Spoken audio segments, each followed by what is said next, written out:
Thanks everybody for joining us today. My name is Vicente Partida. I'm the Comms Director at the SCA. We've got a special webinar today hosted by the groups working on the deferred candidacy policy, the event site criteria, the revision of the event site criteria, and on equity, diversity, and inclusion at the SCA. So I'm going to introduce you to our presenters and panelists today. But first, let me just give you a quick overview of what we'll be covering today. So I'll introduce you to our staff leads and our co-chairs. We'll go through some background on the new ad hoc committees and the task force. We'll meet our new committee members today, which we're very excited about. And we'll get some updates on the work of these groups. At the end of the presentation, we'll do a Q&A, and our panelists will be able to answer any questions you may have. So let me introduce you to Ellie Hudson, Special Projects Director at the SCA. Also on the call is Amy Ball, Competitions Director.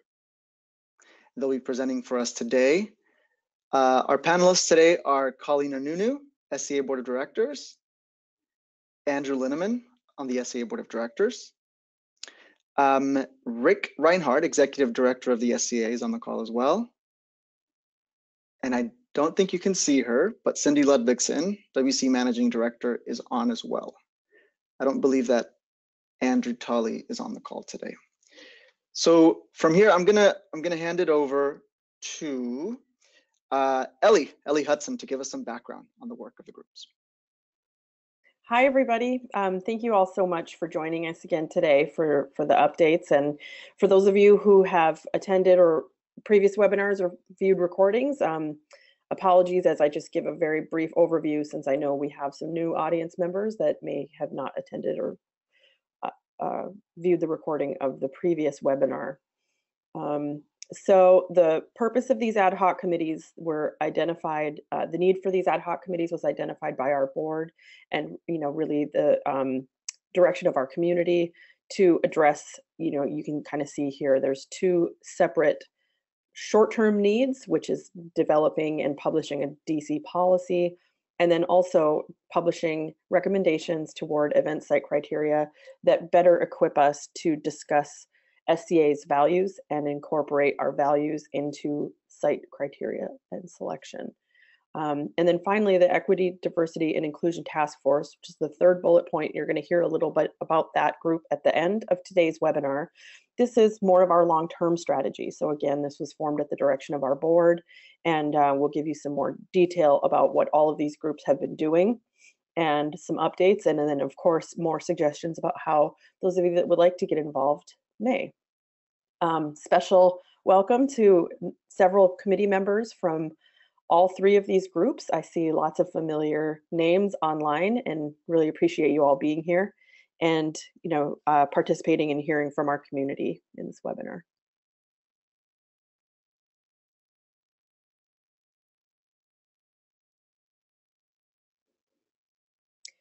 So this is, one of the main purposes of today's call is to introduce you to those committee members so that you can kind of see maybe some familiar or in some cases unfamiliar faces and names as to who has accepted the call to serve on these committees. These are the names of our board co-chairs and staff for the two ad hoc committees. You can kind of see, this is a review if any of you have attended, and most of us you can kind of see up here on the screen as well. And I will just say that the formation of these committees has been at the direction of seeking balance. So representation from specific constituencies, such as our guilds and different areas of the WCE community, and some of our sustainability values, and Events Advisory Council, knowing that they're having a specific responsibility for the site criteria in particular. And then also, after these guild members and WCE representatives and council representatives have been in place, we went out and asked for participation from a variety of geographies to provide some balance in that sense, so that and that's one of the reasons that the committees are a little bigger than probably what most of you are used to within the SCA. Both the DC policy and the event site criteria committee are around 20 people, more or less. The DC policy is slightly leaner, and the ESC is a little bit larger. And then finally, we have the ED&I task force, which again will seek some specific representation from different communities, and then at-large members to provide balance and specific voices and perspectives.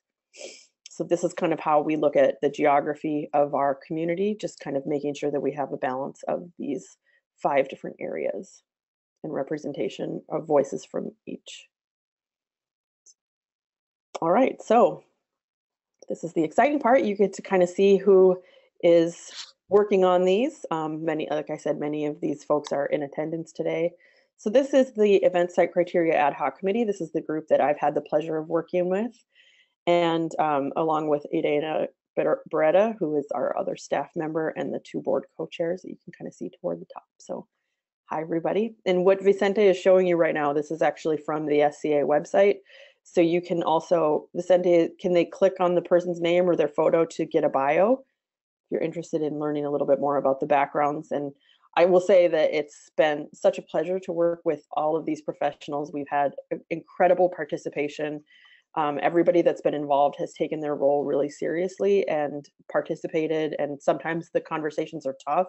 Sometimes people might feel that their position is unpopular. And it's been just an absolute honor to work with such professionals that are able to handle that type of environment, but also commit to being respectful and really keeping the needs of our members and growing as a community at the forefront. That's right, Ellie. I've just pasted the link onto the chat window here. Everyone should be able to click on it. And if you click on photos, you're able to read their bios as well. Thank you.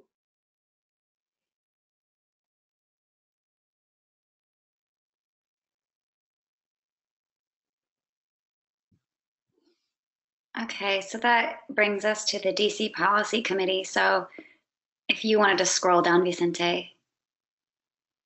Thanks. So as Ellie said, our group is a bit smaller, but not by much.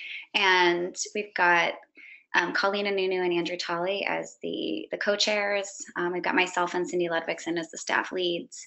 And then our committee was structured in much the same way, in the sense that we looked to place guild representation first, and then we looked at what regions and areas we had covered, and we completed our panel by making sure that we had representation from around the globe. So I don't see the link actually, Vicente, in the chat window. Oh, there we go. Perfect. So people can check out the names and bios.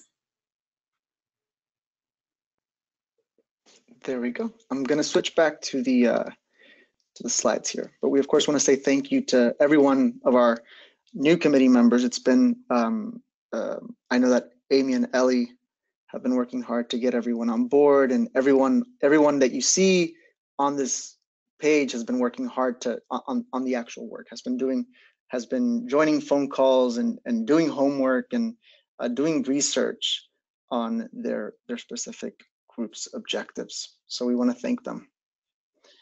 A lot of them are on the call today.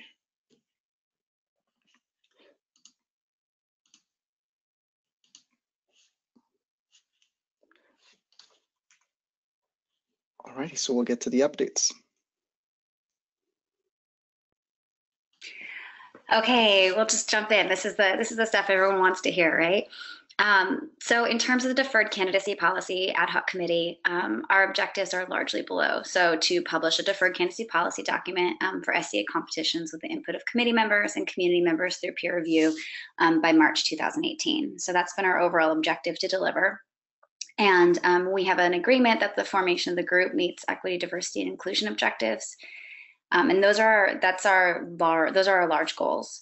So if you want to go down to the next slide, Vicente, I'll go through a little bit about what we've discussed and completed thus far.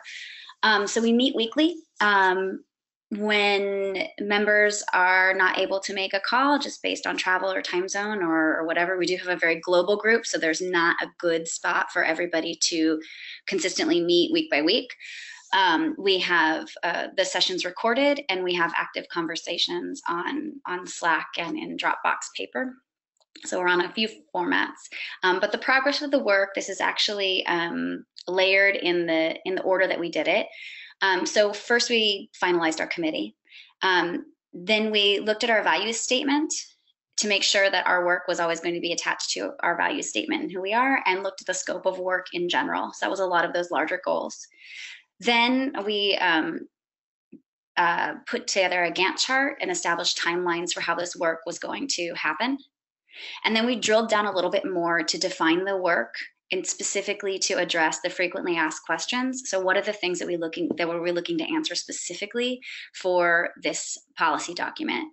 Once we'd done that, we collected a lot of data around competitions. So we went back to the beginning of competitions and looked at how many people were challenged with being present at competitions and for what reasons. So we went back to national bodies to ask them, and we went through all levels of participation and what the challenges were that were known.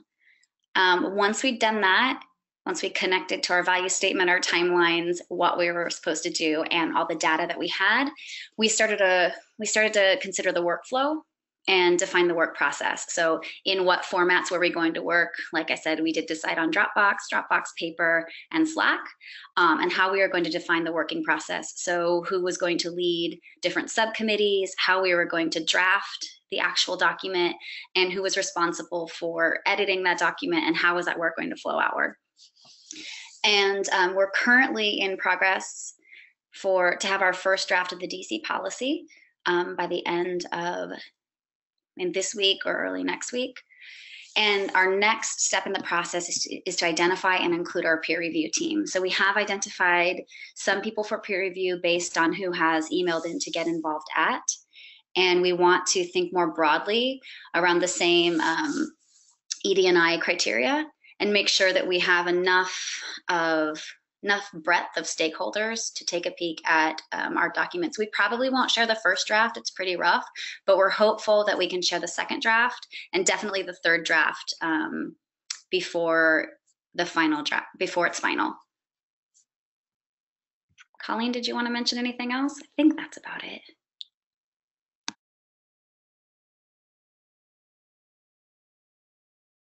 Cool, I'll kick it over to Ellie then. Oh, I think, Colleen, we couldn't hear you. I think you were speaking. Okay, try that again. That's classic me. No, I think that's it, but there'll be time for Q&A later, so. Great.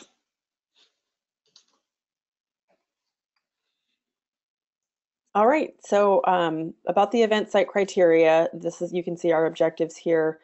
And I want to just be really clear. I think often with this group is we've had an easier time defining what we are not.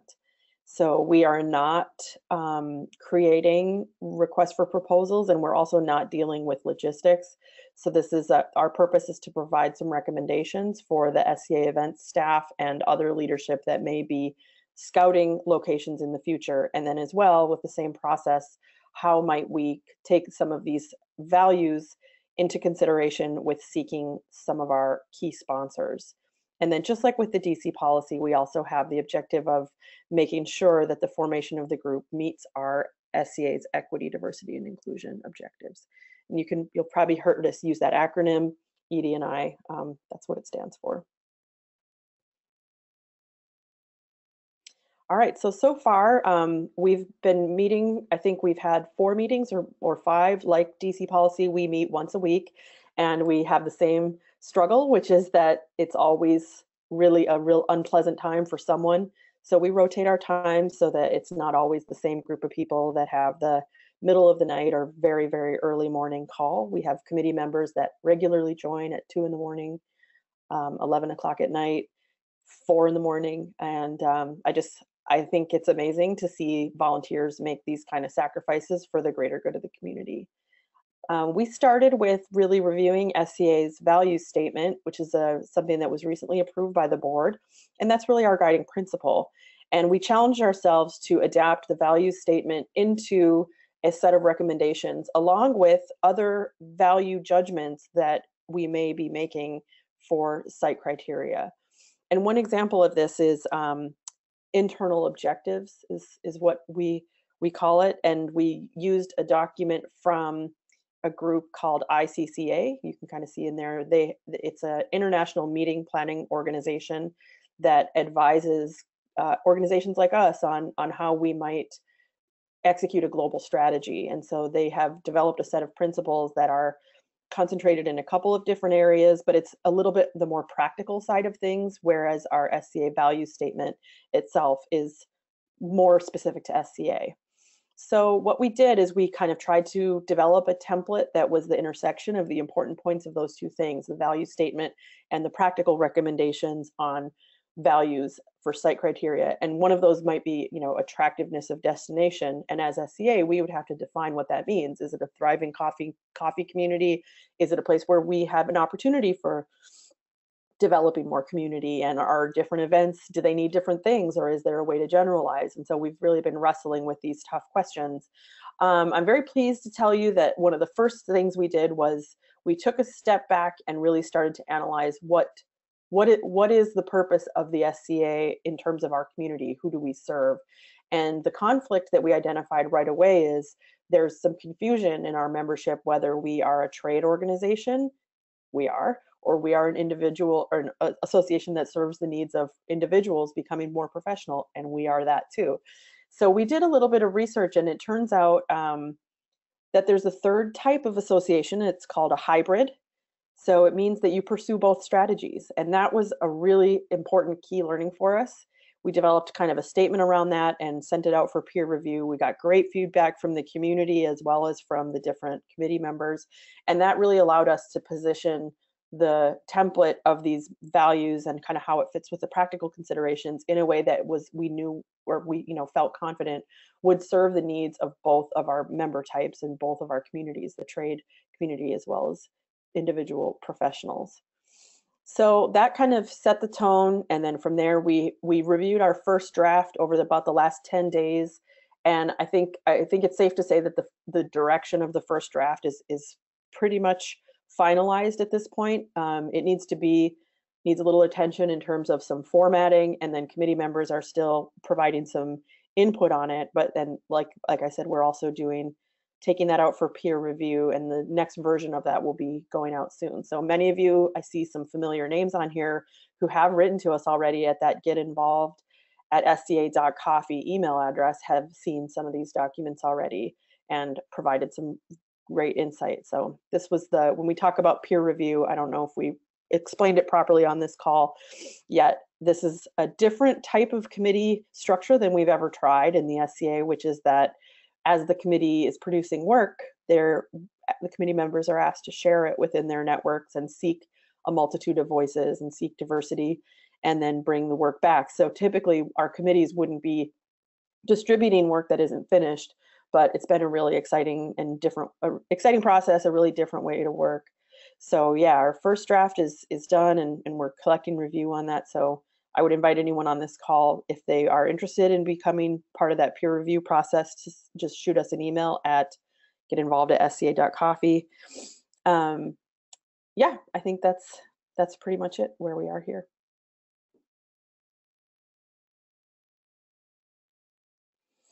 I'll turn it over to myself. I'm also the staff lead for the Equity, Diversity, and Inclusion Task Force.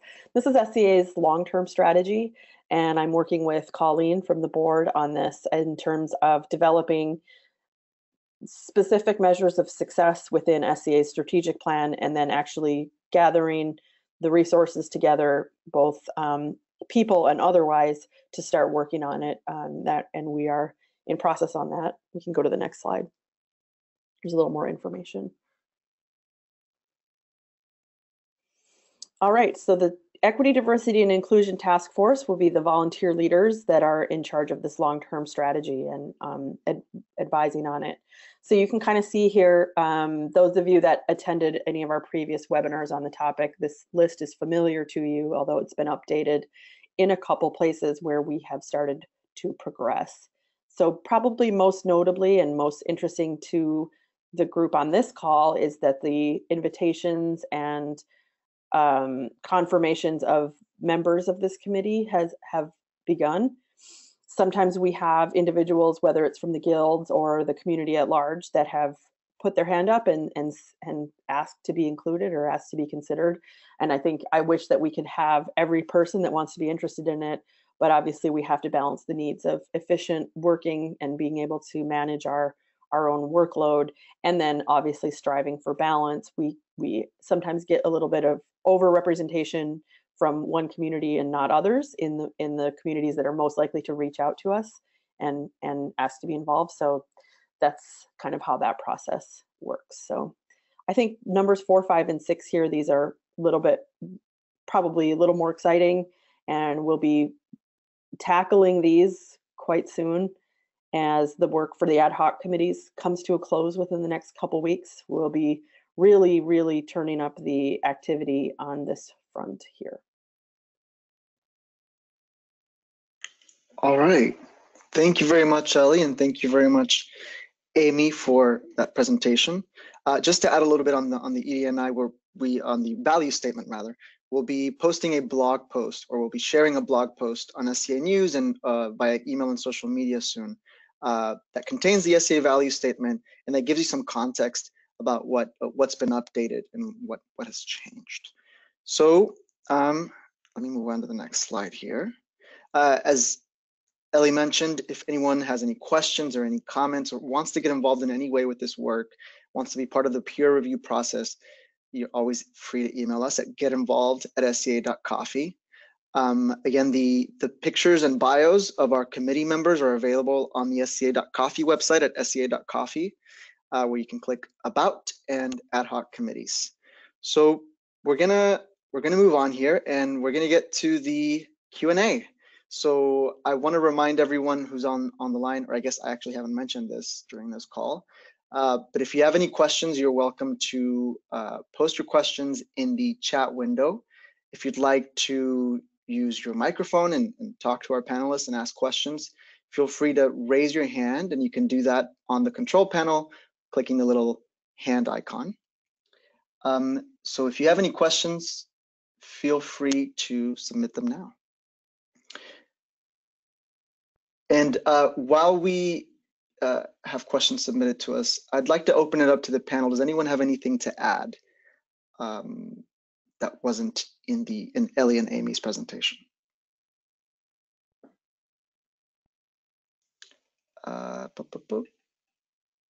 Here we go.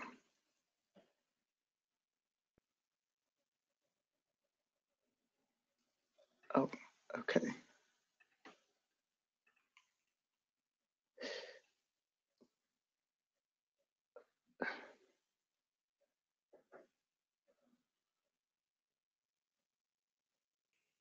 So we have a question that came across from Adam Snow. So hi, Adam. We can unmute you if you want. Adam sent the SCA value statement will not conflict with the mission of the ED&I strategy and task force. And I think that's a really important question. It actually is, it informs the strategy. So we went ahead and developed the value statement, recognizing that was one of the gaps in our infrastructure, that we didn't have an articulate value statement. So that was one of the first things that we did, and we did that at the board level, and input from staff and the board, and obviously gathering peer review from members around the world. So that value statement will in fact inform the work of the ED&I strategy and task force. So all of, essentially what we do is we try to develop strategies and milestones along the way that help us work towards those values, with that as a guiding principle. Thanks, Ellie. We've got a comment here that the Get Involved email address doesn't work. If you have any problems with it, it seems to be working, but if you have any problems with it, feel free to email any one of us directly. I'll post my email address here in the chat window. So if anyone has any problems with the getinvolved@sca.coffee, you can email me at this email address, and I'll make sure to share it with with my colleagues. Thanks and for our that, addresses Ben. are always the same. It's the first name with the last initial. So I'm LEH, Amy's Amy B, etc. All right. You're very welcome, Ben. Any other questions? I'm gonna look through our attendees list. See if anyone's got their hand up.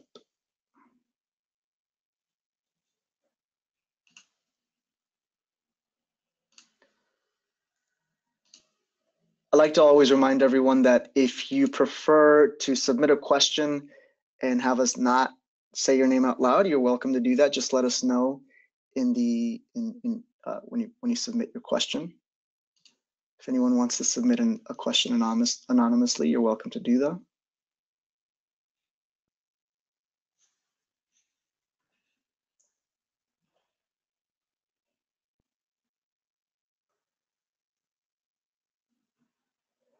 I see we have a lot of our committee members on the line. I was wondering if any one of you might be interested in saying a few words about the work. If anyone would like to use their microphone, please feel free to raise your hand.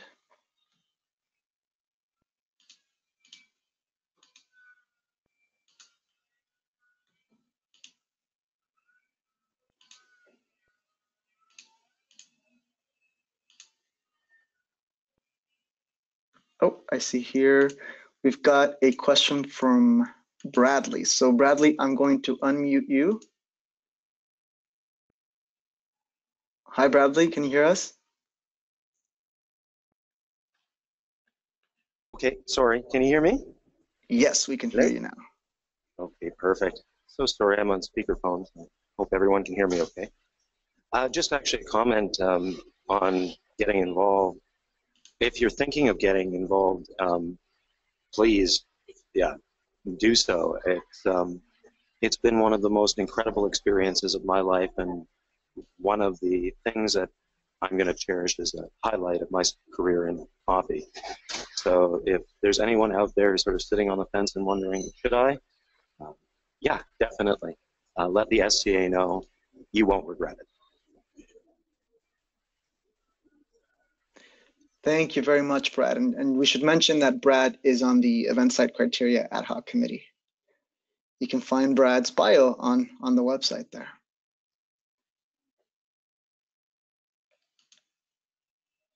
All right.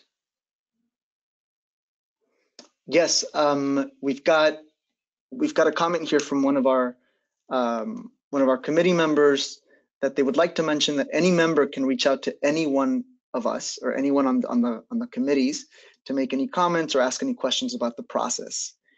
So absolutely, if you're interested in reaching out to somebody, we don't have email addresses on the website, but if there's somebody that you want to get in touch with and you'd like their contact info, do get in touch with us and we'll share that with you.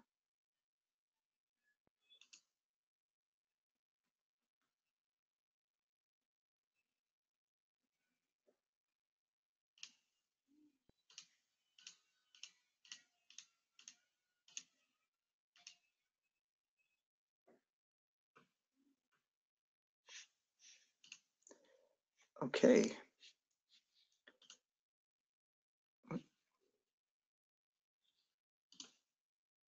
Let's see. I don't see any further questions, and I don't see any hands up. This might be a very short webinar.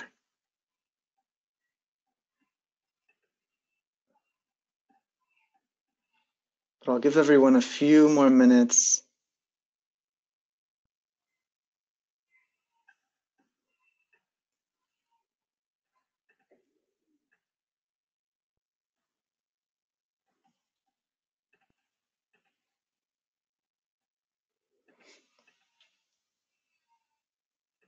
Yeah, that's a very good question. Actually, if I may, and we can open this up not just to our panelists, but to all of our attendees. Are there any questions that anyone on this call has been hearing from the community, from members of the community in any part of the world, that they'd be curious to get an answer on. Maybe it was something we didn't address on this call in the presentation.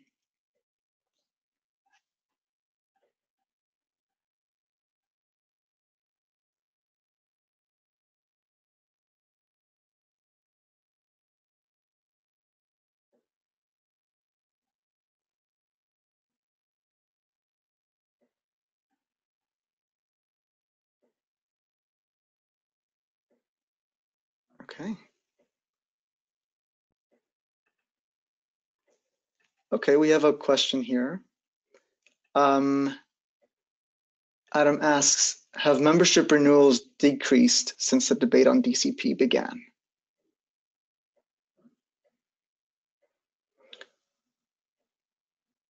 Have membership renewals decreased since the debate?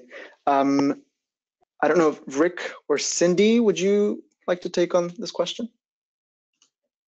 I'll take a first shot at it and let Cindy follow up from there.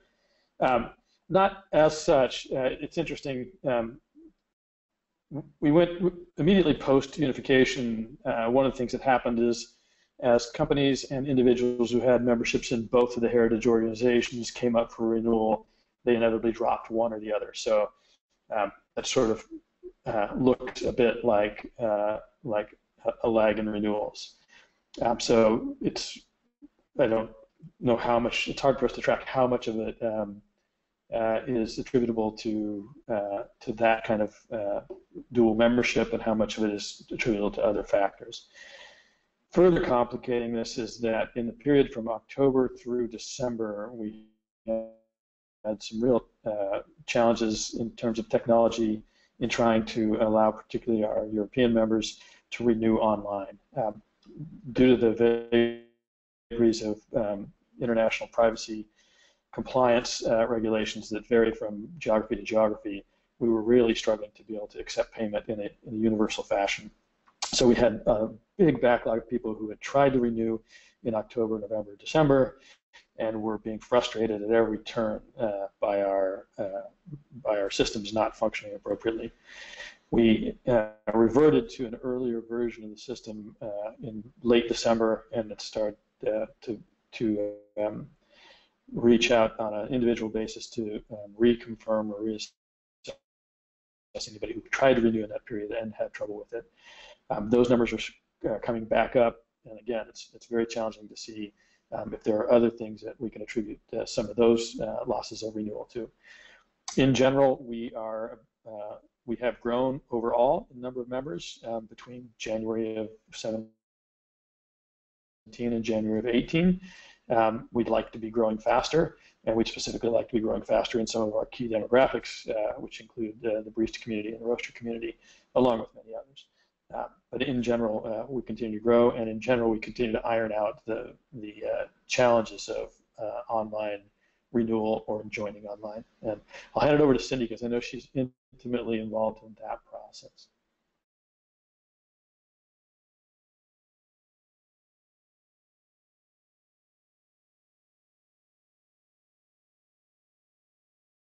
Oh, there you go. Okay. Yeah, I think Rick summed it up really well. Really, there's systems changes that creates a difficulty in getting the exact number, but we do know that overall our membership numbers are up. I think there's specifically a lot more interest from a global network that are perhaps regions that we would not have traditionally been recognized in as strongly before when we were just US and Europe. The other thing I've seen just in the last 10 minutes or so, we've gotten quite a few of the emails from the Get Involved email come through. So that's one thing that's working. One thing that I've also really been impressed by is that people actually write, no matter how simple a statement it may be to how detailed they have in a thought they want to share. I think one thing that's been really helpful is for us to get a sense of sort of the totality of all kinds of thoughts around around discussions as I've sort of opened up, and I appreciate that people are writing us because it helps reconvey for, I think, a lot of the importance that that this is foundational work for a lot of work to come. So, but overall, I've seen sort of shift in engagement, interest in engagement. That's been very, very inspiring.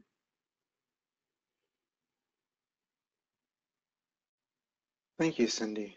Mm-hmm.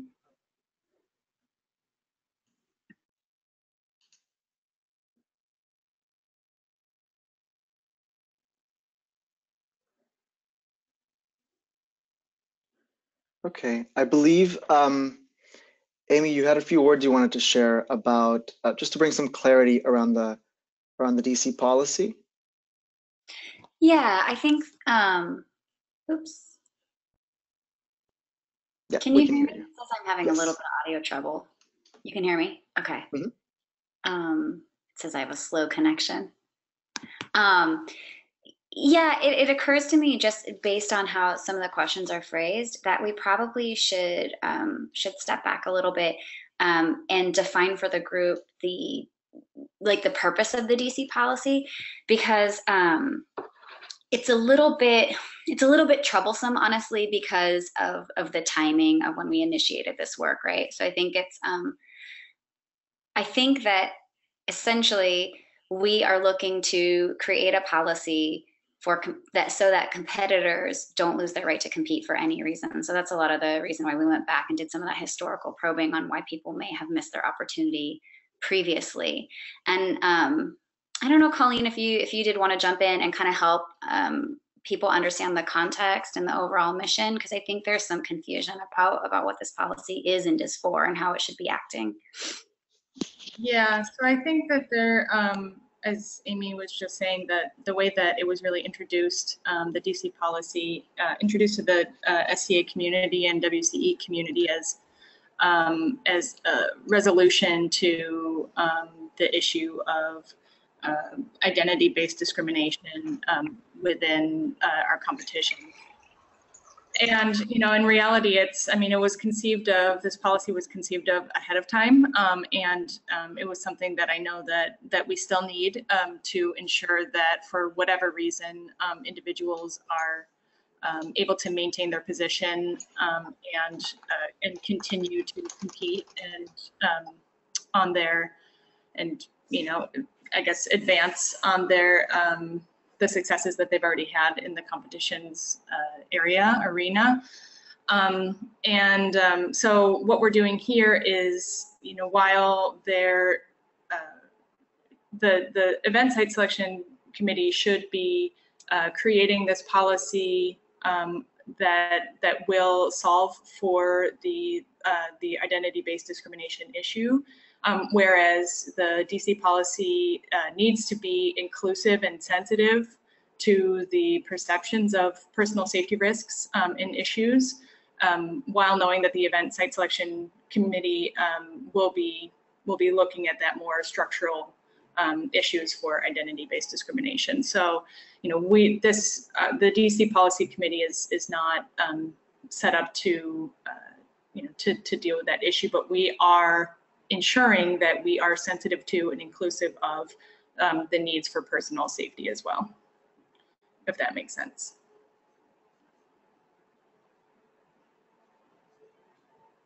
Okay, yeah, thank you, Colleen and Amy.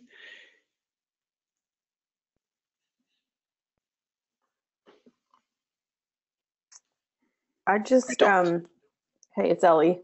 I just got a private message from a friend who's on the webinar right now that just made a suggestion that within my friend's network, there may be some perception about worrying about retribution if people share their thoughts and they're not in agreement. So they suggested that I just kind of mention that that's not, no, it's not how we operate, and it's not something that I hope people aren't really afraid of that. But if just in case there's, you know, the community really needs to hear from all perspectives. I think that's been a theme of the operation of these committees, is that sometimes, we know that there's going to be disagreement, and if there's people on the call that have things that disagree with, we do want to hear from you. And maybe you don't feel comfortable doing it in a webinar format. That's totally understandable. But like, I think the get involved email address, or any of us personally, or just if I can reassure anyone that we want to hear from a multitude of voices, I think that's just something worth mentioning. So. Thanks, Ellie. I see we have a hand up from Candice. So I'm gonna unmute you, Candice. Just 1 second.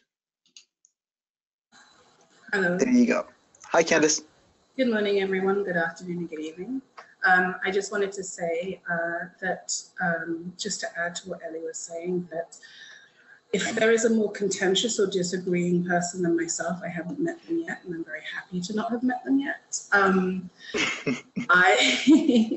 I can safely say, being involved with 2 of these committees, that no one is penalized, punished, or faces any form of anything other than positivity for sharing their opinion. The reason I've been involved with SCA for so many years is the value that I feel as a member, and the respect I feel as a member. And whilst there have been missteps, the goodwill that the SCA has managed to maintain with recognizing and understanding past failures or issues or problems, and their alacrity and eagerness with which they're willing to engage with us as a community and to enforce changes and to create structural change to such a dynamic organization is breathtaking and actually really admirable. So I'm usually the person on the call that disagrees with most everything everybody else says, and as far as I'm aware, I haven't received any retribution. Maybe a black ball waiting in my post, I don't know. But especially, I can't think of anybody who would penalize you for your voice. And if anybody wants to reach out to me personally, I'm really happy to hear from you. And if you don't agree with me, even better, then we can get beer and chat more. So that's my point. Thank you for that, Candice. That was beautiful. I love how you ended that, that if you disagree with me, get in touch, let's talk. It's true. Those are the best That conversations. is great. It reminds me of something, if it's okay for me to add on just a thought too, is, with hearing from membership and dealing with our membership, we know one thing is that there's lots of different kinds of members because of the category that they are, but also the way that they engage in coffee in the world is different because of the geography and the culture that they grew up in. And we're trying to recognize all of those things as identities that are really important to maintain. I think we spoke in our group at least a few times about this idea of not wanting to just homogenize everything and think that we can sort of have this happy-go-lucky way of saying everybody agrees, because the truth is we know there are always disagreements. There's going to be ways in which we have different thoughts about how to proceed to the next step, but we're trying to think about how we can be what we need to be as an association for these members from the different geographies, from the different categories, in a way that still reflects what they want in the industry. So I think it's really important to recognize that we know nobody wants to pretend that we're all going to think the same way or come to the same answer. We know that that's not true, and but we do know that we are in it for one reason that ties us together, maybe many reasons that tie us together, and so that's what we want to pursue. Absolutely. Thank you very much, Cindy, and thank you very much, Candice. Candice is a member of the event site criteria ad hoc committee. I'm sure many of you are familiar with her. If you're not, you can visit the website and read her bio. She's right here. I want to echo something that Amy's just shared in the chat window. And for those of you who are watching this after this session, you can't read this, so I'm going to read this out. And she says, it's totally okay to ask more questions about the scope of our considerations In the case of the DC policy, the FAQs we're seeking to answer are available on the WCE website. If you can see this, you can actually also go to SCA.coffee, go to the About Ad Hoc Committees, and there's quick links at the very bottom of the page there. You can find a link to the DC policy FAQ and also to the to news and recordings of these webinars on SCA News. You can find all of that on SCA.coffee. Thanks for sharing that, Amy. Candice, did you raise your hand again? Or did I forget to lower your hand? No, I didn't. I think you forgot to lower it. Sorry, thank you. All right, I'm gonna look through here through our questions. Are there any other questions? Any comments? Does anyone have a comment to make? It doesn't all have to be a question.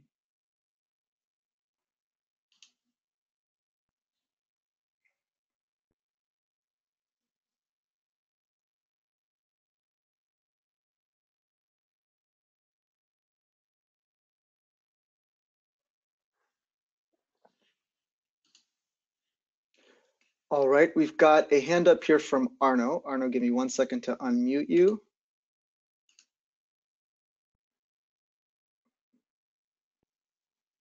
Hi, Arno. I think you might have to unmute yourself, or there might be a problem with your audio. We can't hear you. There we go. Can you hear me now? We can hear you now. Better. Hi, good morning, everyone. I would like to ask what is undoubtedly like a neophytes question. I apologize, this is my first webinar on the topic. But I think that I've heard a lot of very promising information today about the process. And as somebody, again, who I apologize, sort of has the simplistic view of having just logged onto the webinar process today, when are the substantive results of the committees going to start percolating out for people to peer review? Is that too simplistic of a question? I'm sorry if I've missed it here. No. No, I think it's a great question. I'll step in for our group real fast. I think that event site criteria and DC policy are on 2 different timelines. So there's no fixed time. The only fixed timeline is that we need to deliver a final document at the end of March. So for DC policy, we're currently we're currently in progress with our first draft. So our peer review team is going to be brought in for sure on draft 3 once we feel like we have a pretty solid document, and potentially for draft 2 depending on where we're at. And I can get dates. Let me pull some dates on that. I'm going to mute myself for a second. I'm going to pull up our Gantt chart. I'm thinking that if I'm going to be peer reviewing and trying to get people from my organization in, it'd be great to know sort of like that this is incoming. Yeah, absolutely. And what we're asking of anyone who is curious about participating in the peer review is that when we do deliver documents, that feedback is delivered within 72 hours. And that seems a bit tight, but understand that we're working within a very tight deadline to begin with. So that's what we ask. And the other item that should not be surprising is that when someone emails and says they'd like to be a part of the peer review process, is just acknowledging that this is a work in progress. So the document shouldn't be shared outside of our peer reviewers because it's not final.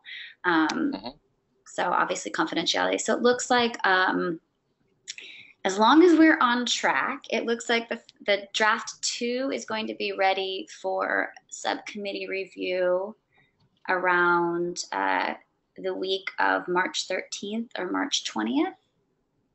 And our final draft would be the following week, the week of March 27th. That's for us, for DC policy. I can jump in for event site criteria. We started peer review already, so I'm happy to send out the first round of documents. Arno, I have your email address, so I can send that to you. And then we'll have probably something going out towards the end of this week. We're working with a matrix right now, and it needs to be reformatted because it's kind of unwieldy with all the comments and track changes and stuff. So that just takes a little bit of time. So if you're ready to peer review, I've got plenty of things to send. Okay.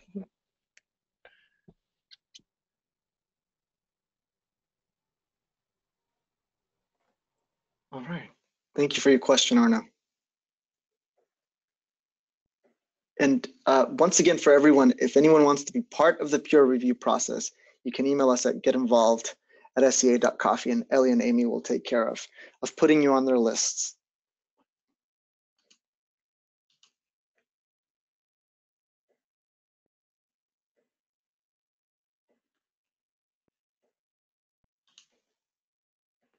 Okay.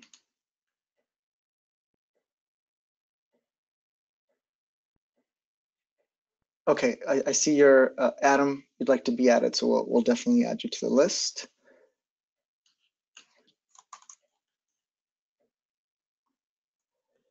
Any other questions or comments?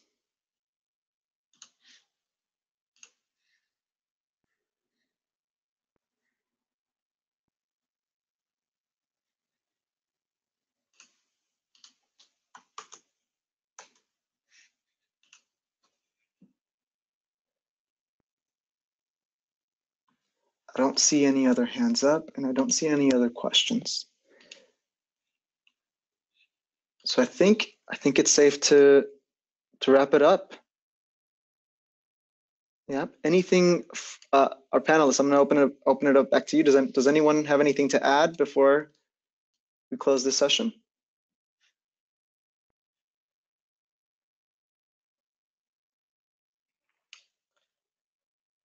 All right. Maybe Vicente, I could just give an official thank you from SCA for everybody participating today, for the panelists, for the board leads, from the staff leads, and most especially to everybody in the community who's taken the time and energy and care to attend the day.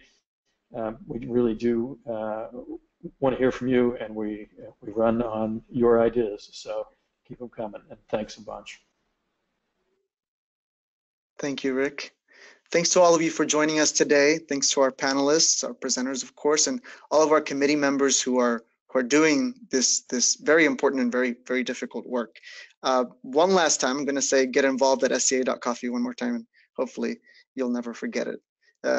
If you want to get involved, email us at that email address. Again, visit sca.coffee and click ad hoc committees under About to find the photos and bios of our committee members and quick links to all of the work. We'll be posting everything on that website and sharing, of course, via email and social media. Thanks everybody for joining us. See you next time.